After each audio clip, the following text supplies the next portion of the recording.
الحمد للہ رب العالمین والصلاة والسلام علی سید الانبیاء والمرسلین اما بعد فاعوذ باللہ من الشیطان الرجیم بسم اللہ الرحمن الرحیم السلام علیکم ورحمۃ اللہ وبرکاتہ۔ ناظرین و سامعین عزیز محتشم، آج ہماری گفتگو کا موضوع اور عنوان ہے مجدد کی تعریف اور ضرورت، اہمیت اور مجدد الف ثانی کا مطلب۔ ناظرین محترم، مجدد الف ثانی سے مراد ہے دوسرے 1000 سال یعنی 11ویں صدی سے 20ویں صدی کے مجددین ہیں، جن میں 11ویں صدی کے پہلے حضرت شیخ احمد فاروقی سرہندی رحمۃ اللہ تعالی علیہ، اور مجدد الف اول سے مراد پہلے 1000 سال یعنی پہلی صدی سے 10ویں کے مجددین۔ ان میں پہلے حضرت عمر بن عبدالعزیز رضی اللہ تعالی عنہ ہیں۔ حضرت شاہ ولی اللہ صاحب رحمۃ اللہ تعالی علیہ تفہیمات الہیہ میں مجدد کی تعریف میں فرماتے ہیں، مجدد وہ شخص ہوگا جس کو اللہ تبارک و تعالی نے قرآن حدیث کے علم میں خاص مقام عطا فرمایا ہوگا اور اس کا وقار اور سکونیت سے مزین کیا ہو، وہ حرام و وجوب، مکروہ، استحباب، اباحت سب کو ان کے مقامات پر رکھے، شریعت کو احادیث موضوعہ سے اور غلط قیاس کرنے والوں کے قیاس سے پاک صاف فرما دے، وہ ہر افراط و تفریط سے پاک کرے، اللہ تبارک و تعالی کی طرف لوگوں کے قلوب کو متوجہ کر دیں، اس سے لوگ آ کر اپنی علمی پیاس بجھائیں۔ حضرت شاہ ولی اللہ رحمۃ اللہ تعالی علیہ فرماتے ہیں، میت کا لفظ تخمین کے لیے ہے، تعین کے لیے نہیں ہے، پھر اس کا اعتبار حضور صلی اللہ علیہ وآلہ وسلم کے وصال مبارک کے بعد سے کیا جائے گا۔ مجددیت سے سب سے قریب قدماء محدثین کی جماعت ہے، جن میں امام بخاری، امام مسلم علیہم الرحمہ اور ان جیسے محدثین شامل ہیں، بحوالہ التفہیمات الالہیہ جلد نمبر 1 صفحہ نمبر 40۔ ابتدائے اسلام سے آج تک ہر صدی کے آخر میں بڑے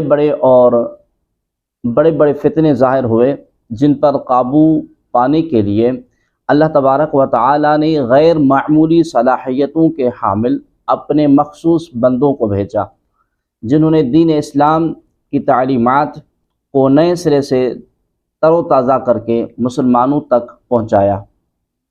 صدی کے آخر میں تشریف لا کر دین اسلام کو باطل کی آمیزش سے پاک کرنے والی مخصوص صفات کے حامل ان شخصیات کو مجدد کہا جاتا ہے۔ مجددی کی تعین کیسے ہوتی ہے؟ امام جلال الدین سیوطی شافعی رحمۃ اللہ تعالی فرماتے ہیں، کسی بزرگ کے مجدد ہونے کا فیصلہ ان کے ہم زمانہ علماء کے بیان سے ہوتا ہے، جو ان بزرگ کی دینی خدمات اور ان کے علم سے لوگوں کو پہنچنے والا فائدہ دیکھ کر اپنے غالب گمان کے مطابق انہیں مجدد قرار دیتے ہیں۔ بحوالہ التنبیہ بمن یبعثہ اللہ علی رأس کل مئہ صفحہ نمبر 62۔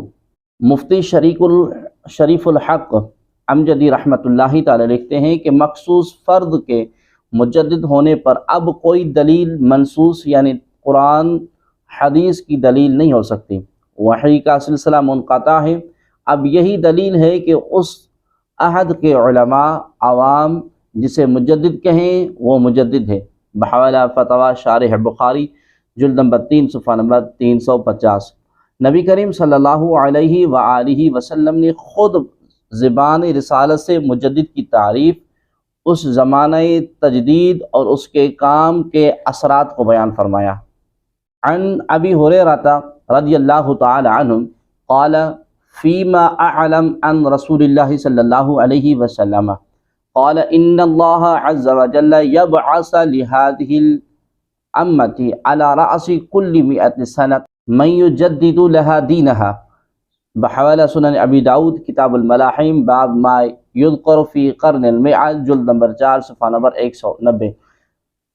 یعنی حضرت ابو ہریرہ رضی اللہ تعالی عنہ اس علم سے جو انہوں نے نبی کریم صلی اللہ علیہ وآلہ وسلم سے سیکھا۔ روایت کرتے ہیں کہ آپ کریم صلی اللہ علیہ وآلہ وسلم نے فرمایا، اللہ تبارک و تعالیٰ اس امت کے لیے ہر صدی کے آخر میں کسی ایسے شخص یا اشخاص کو پیدا فرمائے گا جو اس امت کے لیے اس کے دین کی تجدید کرے گا۔ ان معاذ بن جبل رضی اللہ تعالی عنہ قال قال رسول اللہ صلی اللہ علیہ وسلم ان ادنى الرياء شرك واحب العبيد الى الله تبارك وتعالى الاتقياء الاخفياء الذين اذا غابوا لم يفتقدوا واذا شهدوا لم يعرفوا اولئك ائمة الهدى ومصابيح العلم بحوالہ الحاکم فی مستدرک۔ حضرت معاذ بن جبل رضی اللہ تعالی عنہ روایت کرتے ہیں کہ نبی کریم صلی اللہ علیہ وآلہ وسلم نے فرمایا، معمولی سا دکھاوا بھی شرک ہے، اور بندوں میں سے محبوب ترین بندے اللہ تبارک و تعالی کے نزدیک متقی اور خشیت الہی رکھنے والے لوگ ہیں، وہ لوگ ہیں جو موجود نہ ہوں تو تلاش نہ کیے جائیں، اور موجود ہوں تو پہچانے نہ جائیں، وہی لوگ ہدایت کے امام اور علم کے چراغ ہیں۔ عن الحسن بن علی رضی اللہ تعالی عنہ قال قال رسول اللہ صلی اللہ علیہ وسلم من جاءه الموت وهو يطلب العلم ليحيي به الاسلام فبينه وبين النبيين درجة واحدة في الجنة بحوالہ الدارمی فی سنن باب فضل العلم والعالم۔ یعنی حضرت حسن بن علی رضی اللہ تعالی عنہ سے مروی ہے کہ نبی کریم صلی اللہ علیہ وآلہ وسلم نے فرمایا، دوران حصول علم اگر کسی شخص کو موت آ جائے اور وہ اس لیے علم حاصل کر رہا ہو کہ اس کے ذریعے سے اسلام کو زندہ کرے گا، تو اس کے اور انبیاء کرام علیہ السلام کے درمیان جنت میں صرف ایک درجے کا فرق ہوگا۔ عن ابی سعید الفریابی رضی اللہ تعالی عنہ قال احمد بن حنبل رضی اللہ تعالی عنہ ان اللہ یقید للناس فی کل رأس مئۃ سنۃ من یعلمہم سنن وینفی عن رسول اللہ صلی اللہ علیہ وسلم الکذب۔ یعنی حضرت ابو سعید فریابی رضی اللہ تعالی عنہ روایت کرتے ہیں کہ امام احمد بن حنبل رضی اللہ تعالی عنہ نے فرمایا، اللہ تبارک و تعالی ہر صدی کے آخر پر لوگوں کے لیے ایک ایسی شخصیت کو بھیجتا ہے جو لوگوں کو سنت کی تعلیم دیتے ہیں اور نبی پاک صلی اللہ علیہ وآلہ وسلم کی طرف منسوب جھوٹ کی نفی کرتے ہیں۔ بحوالہ المزی فی تہذیب الکمال۔ نبی کریم صلی اللہ علیہ وآلہ وسلم نے ارشاد فرمایا، ان اللہ یبعث لہذہ الامۃ علی رأس کل مئۃ سنۃ من یجدد لہا دینہا۔ عام طور پہ لوگوں کے ذہن میں اس طرح آتا ہے کہ من سے مراد علماء امت سے کوئی ایک شخصیت ہوگی جو اپنے زمانے میں دین کی تجدید نصرت میں امتیاز شان رکھتی ہوگی۔ اس طرح سنت کو رائج کرنے اور اس کی طاقت پہنچانے میں اور بدعت کا قلہ کما کرنے میں اور اس کے راستے بند کرنے میں غیر معمولی کام انجام دے گی۔ وہ علم دین کی اشاعت کرے گی۔ ان کارناموں کو دیکھ کر بہت سے لوگوں نے یہ مقرر کیا کہ فلاں شخص پہلی صدی کے مجدد ہیں، لیکن صاحب جامع الرسول نے لفظ من کو ایک شخص کے بجائے پوری جماعت پر اطلاق کرنے کو بہتر قرار دیا، اور کہتے ہیں کہ اگرچہ لفظ من واحد اور جمع دونوں پر اس کا اطلاق ہوتا ہے، اس لیے مجدد کا اطلاق صرف فقہاء ہی پر نہیں بلکہ اس سے قراء، محدثین، زہاد وغیرہ بھی مراد لیے جائیں گے۔ ان میں سے جس عالم نے اپنے فن میں غیر معمولی خدمت کی ہو، صحیح سنت کا راستہ پیش کیا ہو، لیکن اگر اس کو تمام عالم کے لیے عام کر دیا جائے کہ ہر زمانے میں ایک مجدد یا کئی مجددین رہتے ہیں تو بھی ممکن ہے۔ حدیث شریف میں آیا ہے علی رأس کل مئۃ سنہ، یعنی ہر صدی کے آخر میں اس سے یہ مراد نہیں کہ یہ مدت ختم ہو جانے کے بعد دوسرا مجدد آئے گا۔ نبی کریم صلی اللہ علیہ وآلہ وسلم کے اس دنیا سے پردہ فرما جانے کے بعد نبوت کا سلسلہ ختم ہو چکا، لہٰذا اس دین کی بقا کے لیے، قیامت تک محفوظ رکھنے کے لیے اللہ تبارک و تعالی کی طرف سے انتظامات کر دیے گئے ہیں، اور امت اسلامیہ کو اس پیشن گوئی کے ذریعے آگاہ کر کے مطمئن کر دیا گیا کہ بعض اہم انتظامات کی خبر قرآن کریم میں ہے، بعض کی احادیث صحیحہ میں آیا ہے۔ مذکورہ بالا احادیث کی شرح میں علماء نے مستقل تصانیف کی ہیں۔ حافظ ابن حجر رحمۃ اللہ تعالی علیہ کتاب الفوائد الجمۃ فی من یجدد دین لہذہ الامہ، اور علامہ جلال الدین سیوطی رحمۃ اللہ تعالی علیہ کتاب التنبیہ بمن یبعثہ اللہ علی رأس کل مئہ موجود ہے۔ اب یہاں سوال پیدا ہو رہا ہے کہ ہر صدی کے شروع یا اخیر میں مجددین پیدا ہوں گے تو درمیان صدی میں کیا ہوگا؟ اس میں اگر باطل پرست اسلام کے خلاف سازش کرنے لگے یا بدعتوں کو پھیلانے لگے اور سنتوں کو مٹانے لگے، حدیث شریف میں آیا ہے کہ نبی کریم صلی اللہ علیہ وآلہ وسلم نے ارشاد فرمایا، اس میں بھی اس مجدد کی تلامذہ اور اس سے وابستہ جماعت باقی رہے گی جو دین کی حفاظت کی ذمہ داری ادا کرتی رہے گی۔ لا تزال طائفۃ من امتی ظاہرین علی الحق لا یضرهم من خذلهم، یعنی ہر زمانے میں ایک جماعت موجود رہے گی جو دین کی حفاظت کرتی رہے گی۔ اس سے معلوم ہوا کہ صدی کے اندر بھی سلف کے خلف یعنی جانشین موجود رہیں گے۔ صدی کے اندرونی حصے اور درمیانی حصے میں کوئی ایسا زمانہ نہیں ہوگا کہ امت کے سلف کے نمونے نہ ملیں، بلکہ ضرور ملیں گے جو معید من اللہ ہیں، جیسا کہ حدیث بالا سے ثابت ہے کہ اس نبی کی امت ہے، یہ اس نبی کی امت ہے جس کے دین کی بقا کا قیامت تک وعدہ ہے۔ اللہ تبارک و تعالی فرماتا ہے انا نحن نزلنا الذکر وانا له لحافظون۔ جب نبی پاک صلی اللہ علیہ وآلہ وسلم خاتم الانبیاء ہیں تو جس طرح شریعت کو آپ پر ختم کر دیا، تو ہر زمانے میں اللہ تبارک و تعالی فتنوں سے محفوظ رکھنے کے لیے ایک ایسی شخصیت پیدا کرتا رہے گا جو دین کے چشمہ صافی کو گرد و غبار سے صاف کر کے اصلی صورت میں باقی رکھیں گے۔ اس لیے اس زمانے میں مجدد یا مصلح کی ضرورت ہوگی۔ اللہ تبارک و تعالی پیدا کرتا رہے گا، وہی اس دین کا محافظ اور پاسبان ہے، اس پر اسلام کی تاریخ شاہد ہے۔ ایک حدیث شریف میں نبی پاک صلی اللہ علیہ وآلہ وسلم کا ارشاد گرامی ہے، یحمل هذا العلم من كل خلف عدو له ينفون عن تحریف الغالین وانتحال المبتلین وتعویل الجاہلین، یعنی اس علم کے ہر نسل میں ایسے عادل متقی حامل وارث ہوں گے جو اس دین سے غلو پسند لوگوں کی تحریف، اہل باطل کے غلط انتساب اور دعوے اور جاہلوں کی دور ازکار تعویلات کو دور کرتے رہیں گے۔ یعنی اسلام کو تحریف اور غلط انتساب، جاہلانہ تعویلات سے محفوظ رکھنے کی کوشش کریں گے۔ یہ سلسلہ نبی کریم صلی اللہ علیہ وآلہ وسلم کے ظاہری وصال مبارک کے بعد سے ہر صدی اور عالم اسلام کے بڑے بڑے ملکوں میں جاری ہے اور جاری رہے گا انشاءاللہ۔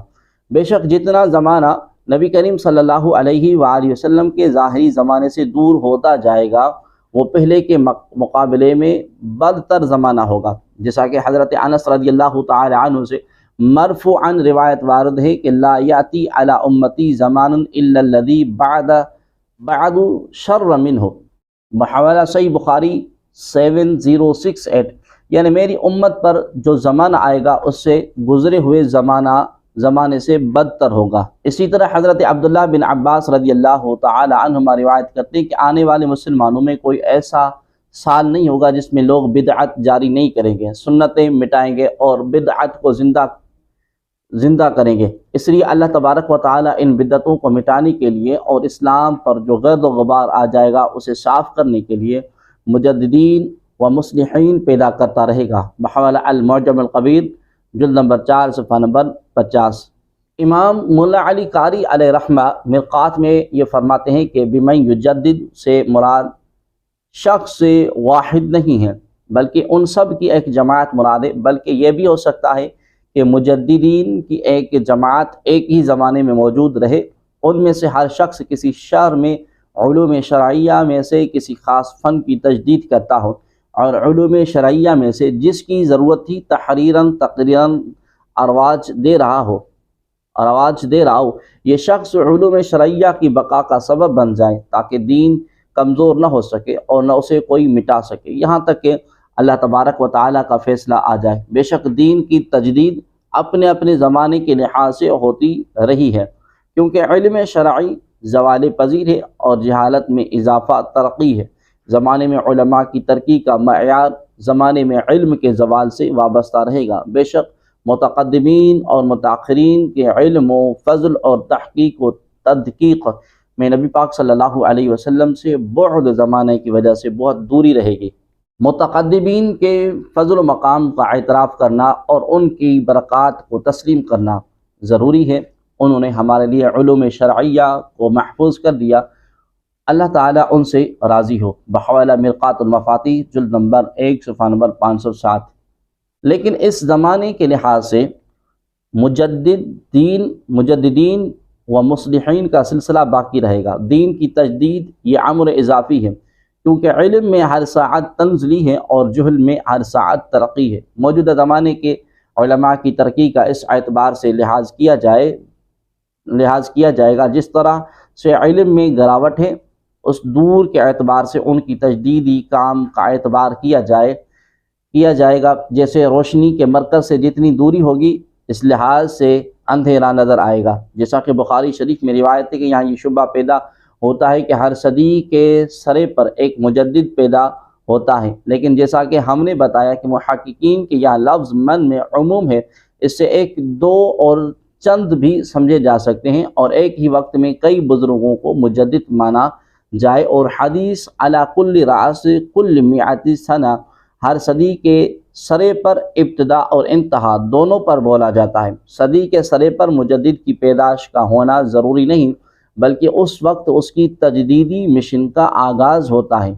جیسے حدیث میں بعث کے لفظ سے بتایا گیا کہ خود نبی پاک صلی اللہ علیہ وآلہ وسلم اپنی پیدائش کے 40 سال بعد مبعوث ہوئے، اور اس کا واضح کرنا ضروری ہے کہ حدیث کا لفظ یجدد دین سے رسوم و بدعات اور فسادات کو دور کر کے اصل دین کو چمکا دے گا۔ اس لیے مجدد کی بڑی پہچان یہ ہے کہ خواص اس کو پہچان لیں اور عوام علماء کے بتانے سے جان لیں، اس کی تعلیم و تلقین، جد و جہد اور اس کے کارنامے خود شہادت دیں گے کہ یہ مجدد ہیں۔ نبی اور مجدد کی دعوتوں میں نوعیت کا فرق ہے۔ نبی ہر شخص کو اپنے اوپر ایمان لانے کی دعوت دیتا ہے۔ نبی پر ایمان لانا جزء ایمانی ہے جس کے بغیر کوئی مومن نہیں ہو سکتا، لیکن مجدد اپنی شخصیت کی دعوت نہیں دیتا، یہاں تک کہ مجدد کو مجدد ماننا ایمان کا ادنا جز بھی نہیں ہے۔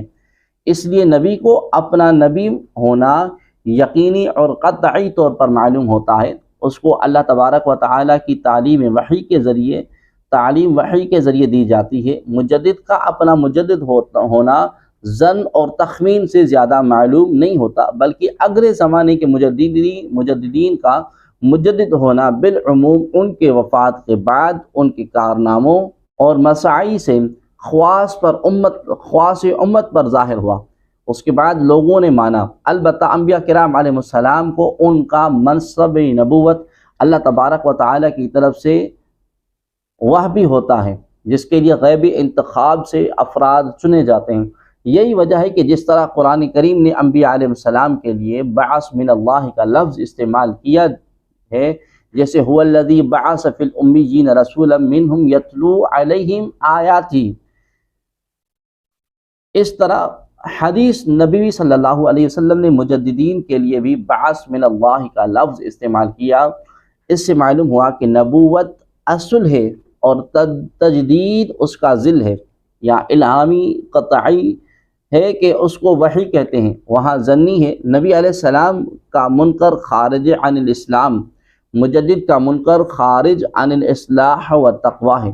مجدد علم اور عمل کے لحاظ سے نبی علیہ السلام کا پرتو، اخلاق و عمل کے اعتبار سے نبی علیہ السلام کا نمونہ ہوتا ہے۔ بہرحال مجددیت نبوت کا ایک نہایت روشن درخشاں پرتو ہے۔ امت میں مختلف ادوار زمانے گزرتے رہے ہیں، جس قسم کے فتنوں کا ظہور ہوتا رہا اس قسم کے اصلاحی طریقوں کے لیے مجددین مبعوث ہوتے رہیں۔ بہرحال ہر مجدد کے متعلق اس کے کارناموں کو دیکھ کر اس کی تعلیم و تلقین کس قدر مؤثر اور مفید ہوئی، اس کی شخصیت کا اندازہ لگایا گیا ہے۔ حضرت امام احمد بن حنبل رحمۃ اللہ تعالی علیہ نے پہلی صدی ہجری کے خاتمے کا مجدد حضرت عمر بن عبد العزیز رحمۃ اللہ تعالی علیہ المتوفی 101 ہجری کو، اور دوسری صدی کا حضرت امام شافعی رحمۃ اللہ تعالی علیہ المتوفی 204 ہجری کو مجدد مانا ہے۔ شیخ الاسلام حافظ ابن حجر رحمۃ اللہ تعالی علیہ فرماتے ہیں مجدد میں سارے خیر کی صفات کا جمع ہونا ضروری نہیں، یہ ضروری نہیں کہ ایک ہی شخص میں سارے کمالات پائے جائیں۔ اس سے مستثنا حضرت عمر بن عبد العزیز رحمۃ اللہ تعالی علیہ جو ساری صفات کے حامل تھے، وہ پہلی صدی میں حکومت کے امیر المؤمنین تھے، عدل اور انصاف کا نظام قائم کیا تھا۔ ان کے بعد امام شافعی علیہ رحمہ کا دور آیا، اگرچہ وہ تمام صفات حسنہ سے متصف تھے، لیکن وہ کسی حکومت کے حاکم نہیں تھے کہ جہاد کا حکم دیتے اور عدل کا نظام قائم کرتے۔ علی کل حال جس کی شخص میں کوئی ایک صفت ان صفات میں پائی جائے جو مجدد کے لیے بتائی گئی ہیں، اس کا شمار بھی مجددین میں ہوگا، خواہ ایک شخص ہو یا کئی اشخاص ہوں۔ 1000 سالہ مجدد کا مقام اور مجدد الف ثانی علیہ رحمہ کی مجددیت پر ایک نظر آپ ذرا ملاحظہ فرمائیں۔ نبی کریم صلی اللہ علیہ وآلہ وسلم کا ارشاد ہے ان اللہ عز وجل یبعث لہذه الامة على رأس كل 100 سنة من یجدد لہا دینہا، یعنی اللہ اس امت کی اصلاح کے لیے ہر صدی کے سرے پر مجدد بھیجتا رہے گا جو اس کے لیے اس کے دین کی تجدید کرتے رہیں گے۔ تاریخ ہند تاریخ ترین دور میں حضرت مجدد رحمۃ اللہ تعالی علیہ نے جو اصلاح کارہائے نمایاں انجام دے وہ ان کی عظمت پر شاہد ہیں۔ مولانا عبد الحکیم سیالکوٹی علیہ رحمہ نے حضرت مجدد رحمۃ اللہ تعالی علیہ کو مجدد الف ثانی قرار دیا، یعنی دوسرے 1000 ہجری کا مجدد، اور ملت اسلامی یعنی ایک زبان ہو کر اس کی تائید کی۔ مجدد الف ثانی حالات، افقار، خدمات از مسعود ملت مسعود احمد رحمۃ اللہ تعالی علیہ۔ خود حضرت مجدد رحمۃ اللہ تعالی علیہ دعوی مجددیت نہیں کیا، آپ نے کسی مکتوب میں بھی خود کو مجدد نہیں لکھا۔ معاصرین اور متاخرین علماء صوفیہ نے آپ کو مجدد الف ثانی لکھا ہے۔ بحوالہ مجدد الف ثانی حالات و افقار و خدمات مسعود ملت علامہ مسعود احمد رحمۃ اللہ تعالی علیہ۔ امام ربانی مجدد الف ثانی رحمۃ اللہ تعالی علیہ کی ذات امت مسلمہ کے مجددین میں اپنا منفرد مقام رکھتی ہیں، کیونکہ آپ رحمۃ اللہ تعالی علیہ 1000 سال پہلے مجدد ہیں۔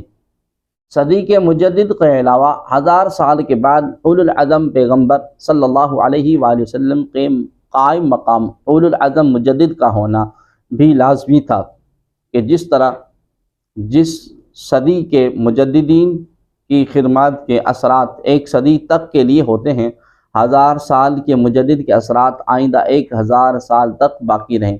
چنانچہ اللہ تبارک و تعالی نے حضرت شیخ احمد سرہندی کو الف ثانی مجدد بنا کر اس دنیا میں بھیجا۔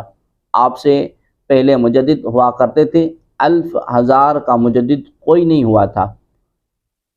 الف اول میں خود نبی پاک صلی اللہ علیہ وسلم کی ذات اقدس و اطہر موجود تھی۔ حضرت مجدد الف ثانی مکتوبات شریف میں امام ربانی مجدد الف ثانی رحمۃ اللہ تعالی عنہ نے خود 100 سال اور 1000 سالہ مجدد کے مقام کا فرق بیان کرتے ہوئے فرماتے ہیں واضح ہو کہ ہر صدی کے سرے کا مجدد ہوا ہے، لیکن صدی والا مجدد اور ہے اور الف یا 1000 سال مجدد اور ہے۔ چنانچہ صدی اور 1000 میں جو فرق ہے ان مجددوں میں بھی اسی قدر فرق ہے، بلکہ اس سے بھی زیادہ۔ اور مجدد وہ ہے کہ جو کچھ اس مدت میں امتوں کو فیوض و برکات پہنچتے ہیں، اس کے توسط سے ہوتے ہیں، اگرچہ اقطاب و اوتاد بھی اس وقت میں ہوتے ہیں اور ابدال نجبا بھی ہوا کرتے ہیں۔ بحوالہ مکتوبات امام ربانی دفتر دوم مکتوب نمبر 4۔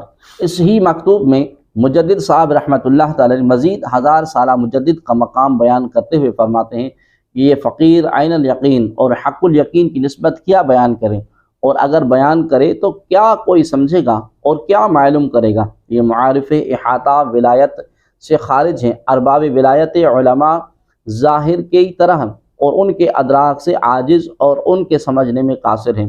یہ علوم انوار نبوت صلی اللہ علیہ وسلم کی مشکات سے مقمیص ہیں، جو الف ثانی کی تجدید کے بعد تبعیت و وراثت کے طور پر تازہ ہوئے ہیں اور تر و تازہ ہو کر ظاہر ہوئے۔ ان علوم و معارف کا صاحب الف کا مجدد ہے۔